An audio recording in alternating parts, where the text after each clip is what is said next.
Hey everyone, and welcome back to Solidarity Soldiers Podcast. And I am your host, Nelson Rodriguez. Today we have a special guest, and his name is Mike Turner. And we're going to kind of piggyback on our first episode about appeals, but we're actually going to get into greater depth about it. We're going to speak a lot more about the legal aspects and the roles and responsibility pertaining to the Constitution.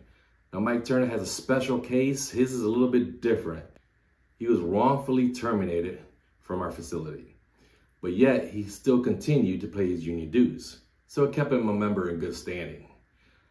But since he was running for shop chairman, some of the elected representatives and some of the people on the election committee really didn't know how to handle the situation. So Mike Turner rectified it. And we'll discuss that more in depth with Mike Turner. So thanks for joining us again. Let's get to it. Hey, Mike, I really appreciate you being here. Well, thank you, Nelson. So I wanted you to discuss about your appeal and what you went through and how you were able in the end to win. And part of this is to give the membership and people from other locals actually too, give them an idea of what they have to go through and what's the process and how they can win an appeal and how they can possibly lose one as well. Yeah, and that's why I agreed to come on. I appreciated the invite, and when we talked, you said, "Hey, Mike, I want to go over the appeal process and try to educate members regarding the appeal process." And I was like, that's a great idea. So I felt, why not? Let's do it. And I saw the video you guys did. I thought it was good. I was happy to come. So your appeal, it started in, what year did it start your appeal on? 2019. 2019, and that's when you ran against Richie? Yes. Okay. So you ran for chairman against Richie in 2019, and what happened was you were taken off of the ballot, correct? Yeah, I was deemed not eligible, basically. Not eligible. Okay, so can you tell us a little bit about that? Yeah, I can make it a long story. I'll try to make it a short story. And frankly, they did what I believed they were going to do. The election committee, the people around them. So what I did was basically during the nomination process, I sent them basically cases from the UAW basically and other unions throughout the process that showed that I was clearly eligible because I paid my union dues. It's an executive office. It has a seat on the board, and they ignored it. They didn't even respond to what I gave them. They didn't have call me up and say, "Mike, what do you mean by this?" I sent a letter saying, "Hey, I'm eligible," and they ignored it. And they did what I believed they were going to do. So I had to appeal. It was blatant wrong. I just don't think they cared. I think they expected me to go through the appeal process, drag things out, more than likely lose. Because, and that's why I was more than happy to educate people with the appeal process, is that it's something along the lines between 3 to 5% of appeals are actually won by members. Wow. through the UAW Constitution appeal process. Mm-hmm. So it's not an easy task to actually go through it.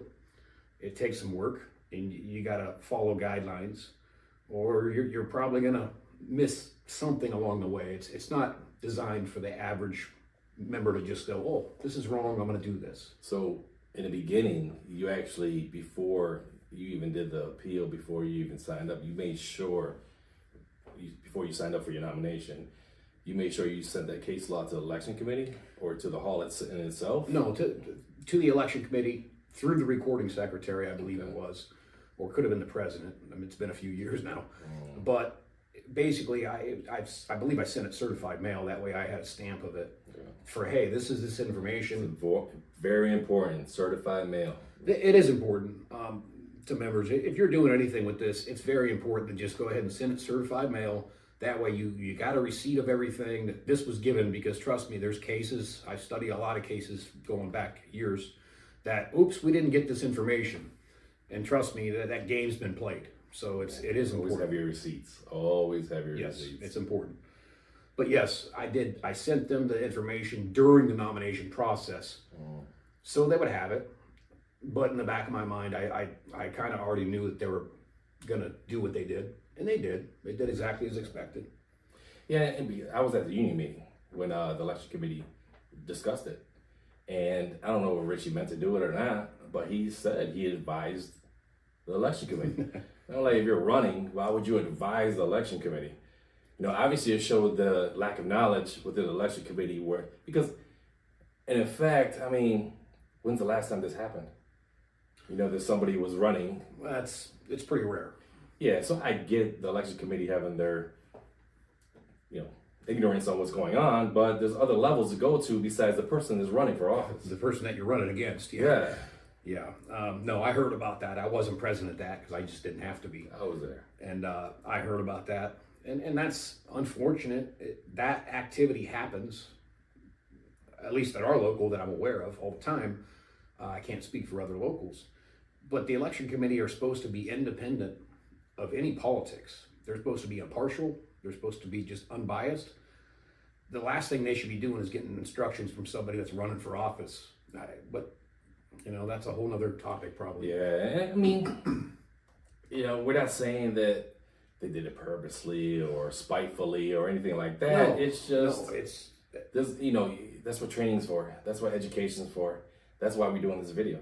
You know, Yeah. to better help everyone. Yeah, and no, I'm not saying it was strategic or planned or anything. It's just that it just shouldn't happen. Is the bottom line. Yeah. And maybe that's something people can learn from this right here. That if that kind of activity is going on in a local somewhere, if you have a chairman or a president or something like that sitting there telling the election committee to go do this or go do that, there might be an issue. And I'm sure all the locals deal with this too. I'm sure it's common because, I mean, I'll be honest. I mean, people get into positions of power, and I'm not going to isolate it to a certain individual or anything like that. But it's just human nature. Sometimes those people get to a point where they start abusing that power, and going to committees and instructing them to do certain things might be something that happens, unfortunately. Okay, so let's get back to the appeal though. Yeah. As far as, so you gave case law and they dropped you off the ballot. Yep. So then you had to go through appeal and go through the Constitution, correct? Yeah, I mean, I had to go by the Constitution basically, and that's Article 38 for election protest. You have to wait until the election results are announced, and then you have a week to submit election protest. And that's what I had to start at. That's how it works. You go through that process, and depending on when the next union meeting is, that's where it gets stated at the local level saying, okay, your appeal's denied or accepted or whatever. You know, 9 times out of 10 is denied. Well, yes, more than likely. Now, does the election committee have to have a report to submit to the executive board? No, honestly, a member, and this is something we can learn too, during election protest, all you have to do basically is just, you can write on a sheet of paper if you wish. I still suggest you do certified mail, but you can just write, am appealing the election protests for whatever reason it is, and submit it within that week, right after the announcement of the election results. Mm-hmm. That's the first step. Yeah. And you give that to your recording secretary, who it's their duty to document that and put it on record. And then from there, depending on the local, normally it goes to the executive board of the local. They review it. They can make a determination, but they have no absolute power. From there, it has to go to the membership meeting, the local meeting, to say yes or nay or whatever to the... Okay. So what's your next step from all that? After the executive board decide, or actually after the union meeting? Yeah. And the membership decides on your appeal? Yeah, that's under Article 38. From that point, basically, you exhausted Article 38, okay, and you have to move on to Article 33. And Article 33 is like the heart of our Constitution when it comes to any matter that you have to argue or appeal. That's something I suggest all members review and read. It's basically anything that's going on that someone says, hey, this isn't right. It could be a grievance settlement. It could be the actions of a president. It could be the actions of somebody, or it could be the inactions of somebody in leadership not doing what they should be doing. You have to pursue it through Article 33. Yeah, that's where some people fail at, huh? It is. There's time constraints. It's you have to do it within 30 days to your local, or I apologize, 60 days to your local for any kind of action, 30 days to the international.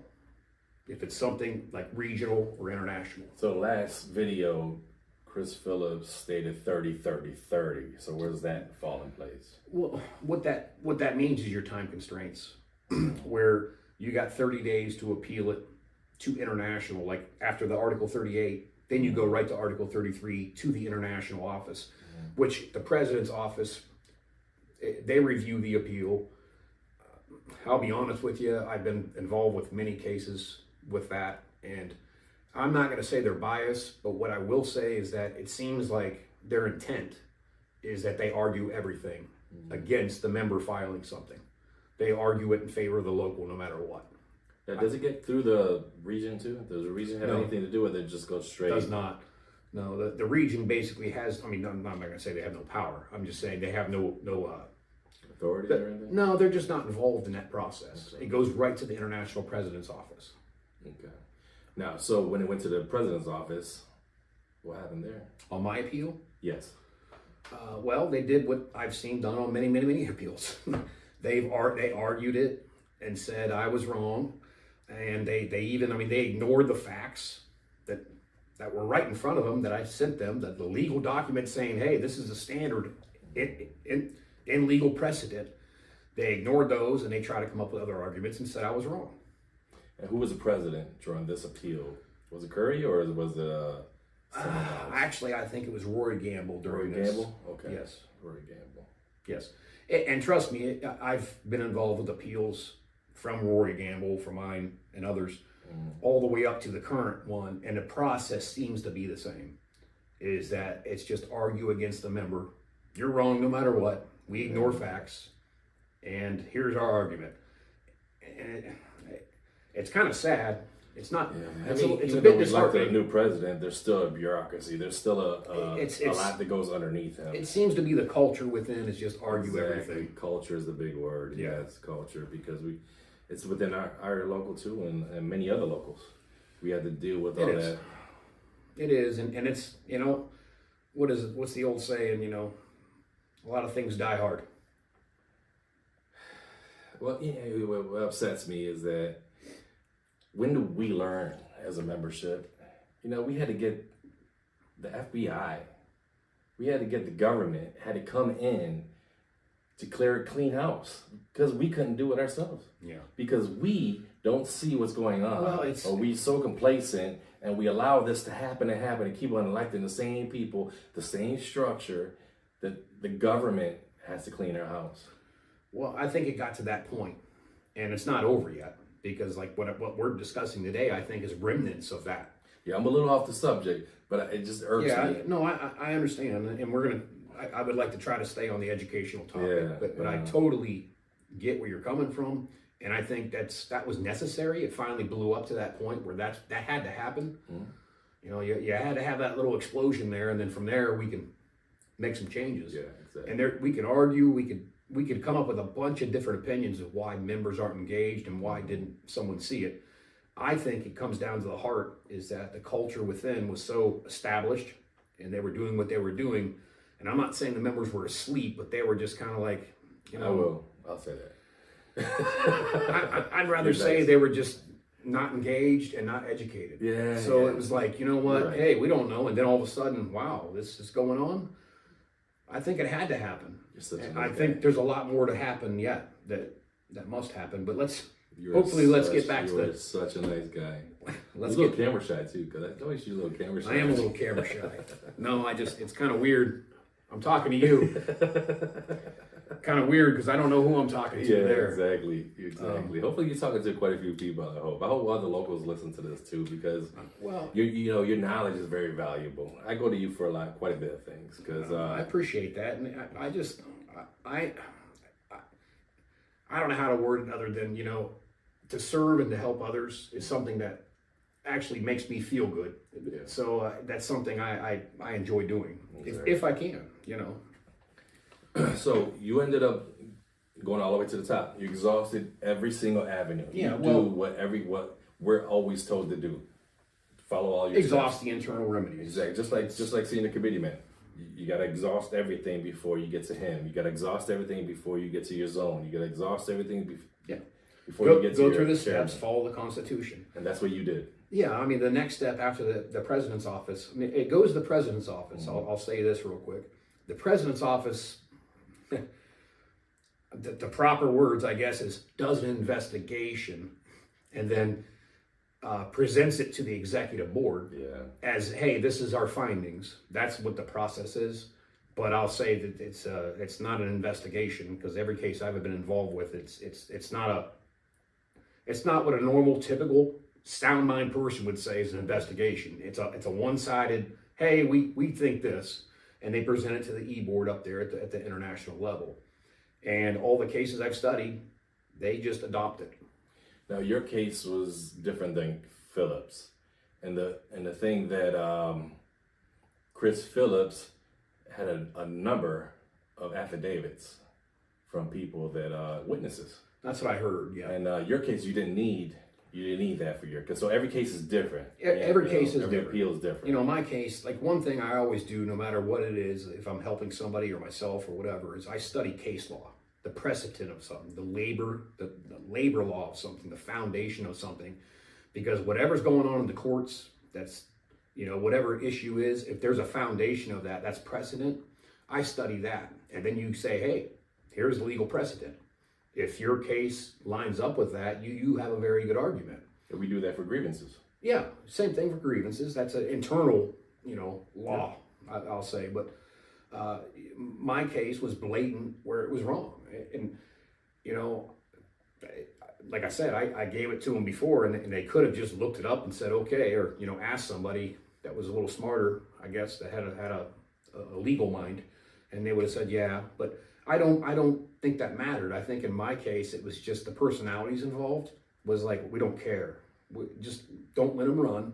Let them appeal it. Let them go through that process. We don't care if it costs us local leadership money. We don't care if we spend the membership's dollars on this. Just, we don't want them to run. I believe that was my case. Yeah, you were vilified. I mean, I came down to 2209 in 2010, I believe. And throughout those years, I mean, you were vilified. I mean, people really, they got to the point where, people were. Yeah. And it was just out of lies. It was just because, I didn't even meet you. I didn't meet you till the Constitutional Convention when I did the podcast over there. Oh, and when I finally got to actually talk with you, I'm like, what is wrong with these people? I'm like, why would they do this to this man? I'm like, you are so totally different. I mean, we changed, we evolved as people. Yeah. But it was sad. It was really sad and pathetic, because you're a good man. Well, I try to be a good person, but that's just the nature of politics, unfortunately. It shouldn't be. In a union, we don't need to be like fucking national politics and do the shit like that. Yeah. But that's just the nature of politics, unfortunately, is that, the old tool that everybody goes back to. I mean, I can't. That's not how I live my life. But the tool that I've seen used all the time is basically you attack someone's character, you attack their integrity, you say they're this, they're that. When I ran for chairman the first time, 2011, I had to have surgery on my face. I had a tumor taken out. The doctor thought for damn sure it was cancer. Thankfully, it was not. Thankfully, it wasn't. Yeah, I was lucky. But when I got back, boy, I just was never there. I missed work all the time. I was druggy, I was all kinds of stuff. And I'm like, wow, this is the politics, huh? And I hope people realize that it's politics. Weed through it.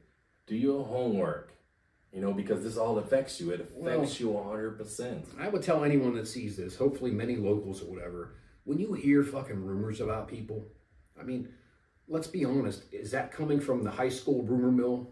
These people that got out of high school and they went into a factory and they spent their whole life in a factory and they never grow or educate themselves beyond that.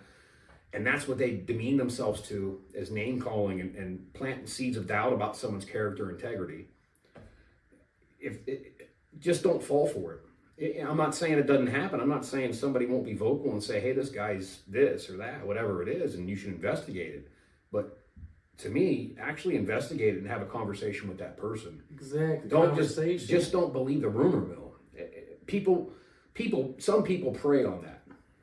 Yeah, me walking into that, when I saw you, me walking straight up to you and just having a conversation changed my view on you. Because I didn't have much of a view. I just had specs of what everybody was saying. what you heard. But, and then we became friends, and I realized who you were, and how you were, and I'm glad you're here. You know, that's why I'm here, because I have respect for you. Good. There are other people I probably wouldn't do this for. Yeah, and this is part of education, because people need to know. They need to weed out the bull. And there's maybe some truths, and there may be a lot of lies. It's just weed it out. Do your homework. It's important. It is important. I mean, it's just, unfortunately, it's the nature of manufacturing, I believe, in a way. Some people, you're looking for some kind of entertainment, especially if they take your earbuds and you can't even have, listen to some. You're building trucks every 60 seconds or whatever vehicle you're building. Yeah. Your mind, you need something to entertain you. And unfortunately, if you hear the rumor mill, that might be your entertainment. Okay, so let's get back on track. Yes. Labor. The labor aspect, the labor law. Well, you exhausted everything. You passed the president. Yeah. They decided. And you went to the DOL, correct? Well, no, the next step was the PRB. Oh, okay. The PRB, I filed with them. However, in my case, which is different than Chris's case, you can go to the DOL after 60 days. If you don't have resolve on, like, say, an election protest, you can go to them after 60 days. I went to them simultaneously at about the same time when I had to file to the PRB. It was that 60-day window. Can you explain the PRB? The PRB is part of the Public Review Board of the UAW. Of the UAW. Yeah. They're the highest authority for reviewing stuff, appeals within the UAW. So you get to them, you did your stuff right. Yeah. The PRB are basically law professors, some are law attorneys through the years, basically people that are versed in labor law, that they review, like, final appeals. So that's where I sent my case to. And again, it's I believe even them is even less than 3% where members actually win with them, because they're very thorough. If you're wrong, you're wrong. If you're right, you're right. And I went to them, but I also went to DOL, Department of Labor, after that, or right within that 60-day window. Okay, so you did both. Chris went right afterwards. Chris didn't do that. I believe he tried to exhaust his internal appeals all the way. Okay. And from my understanding, he went to the PRB, and I read the PRB decision. I basically, my take on it from after their decision and other documents I reviewed is that they said, yes, there was violations done. It's clear. There was abuse of power. There was abuse of funds, I think it was. But what they said is we don't have the evidence that says there was actual, it affected the election. Yeah. And plus, they didn't interview anybody. Well, the PRB won't, though. They don't interview anyone. They review. Why not? Well, because they review the facts. That's all they do. And the facts that was given to them was what was given to them. When I looked at it, I reviewed everything. What transpired was Chris listed basically, hey, this happened. Here's the witness statements for this. He supplied it in his Article 33 appeal, and the International Union didn't even contact them people to verify it. Why? I can't. Again, like I said, I've helped many members in the appeal process. It seems to be the culture is that they argue against the member no matter what, without even having a basis. So then you move on to the DOL. Yes. So the PRB said no.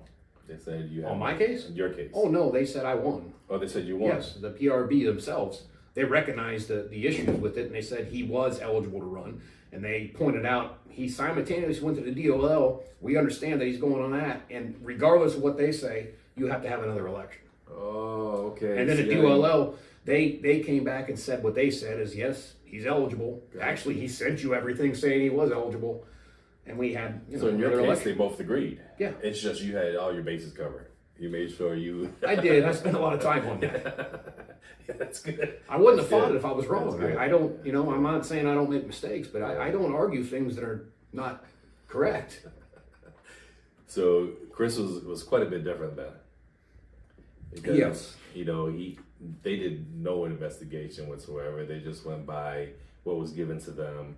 So he went to the DOL and they thoroughly went through. I mean, That's my understanding. After, like I said, I reviewed things that I could find, and what transpired is it looks like the local union said, "Hey, no, none of this happened. Everything's good," and then the international backed them up and said, "Yeah, we agree with you." And then the PRB come back and said, "No, there's, what we see here. This isn't right. However, we don't have the information that says it affected the election." And I think they did their job. I mean, I really do, because they have to go by facts, just like a judge. They have to go by what's in front of them. That stuff, in my opinion, strategically, it was not put in front of them. That's why there was no investigation. They didn't want to have the facts in the case. So the DOL, it's apparent, I believe they came in and found the facts. So Mike, is there anything last things you want to add before we take off? I mean, a couple things I'll say. I appreciate the invite to come on and talk about the Constitution, the appeal process. It's frustrating sometimes, and I tell members out there, if you're frustrated, members can always contact me. I've assisted a lot of members, but it's helpful if you have someone in your local that's educated in this that you can go to, or educate yourself in the matters and learn the Constitution. Another thing, I mean, somehow, as a union, we've been through a lot. We talked about a lot today. I mean, the best we could, but at the end of the day, the membership has to step up and actually own their own union. Yes. We have to have members start to get engaged. And I'm not telling members you have to go to every union meeting. You have to get on a committee. You have to run for election. But you need to get involved a little bit, where you at least participate in elections, both local and national. And, like last international election, we got over 1 million members. And initially, the first election, there was just a little over 100,000, if I recall correctly. So you're talking like 10% maybe involvement. And the runoff election had a little bit higher than that. But engagement, and that's the key. And I wish I had the answer for that. To me, I got a little bit of an answer, and that's whoever's in office at the locals and international level, that's them encouraging member engagement, having programs and inviting people and getting them engaged. I think that could be an answer, but it takes those people in those positions to do that. Other than that, I wish I had the answer. That's $1 million question. How do you get participation in the union where people care? They pay this money every month to be a part of this organization that's supposed to be in their best interest. The other side of that is that you got to be a part of it, or at least engaged. That's a great point, because a lot of other presidents, when I used to be the Education Advisory Council president for Region 2B, it was a struggle to get engagement. It continues to be a struggle, and every local has their own individual struggle. So that's a great point, and I really appreciate it. Well, it's just that I hope somehow, some way, the members start to get engaged and understand that this union is yours. This is your union. Yes, there may be people and locals that, I guess, hold all the power, control, or whatever over your local, and you feel like they are elite somehow, and you don't have to do anything or be engaged. I don't know, but it truly is the membership's union, and an aspect of that is being engaged. Exactly. So again, Mike, I really appreciate you being here. Yeah, I appreciate the invite, and I hope our conversation somehow helps someone in the future. Exactly. So to all the viewers out there, anybody else out there, any presidents, if you want to add something about how you were able to get people engaged, or if somebody has appeal that they put in and they want to describe it, or let us know, give us some more information. Anybody out there has anything they want to say, post it. We appreciate it. Thanks again, Mike. Thank you. Bye.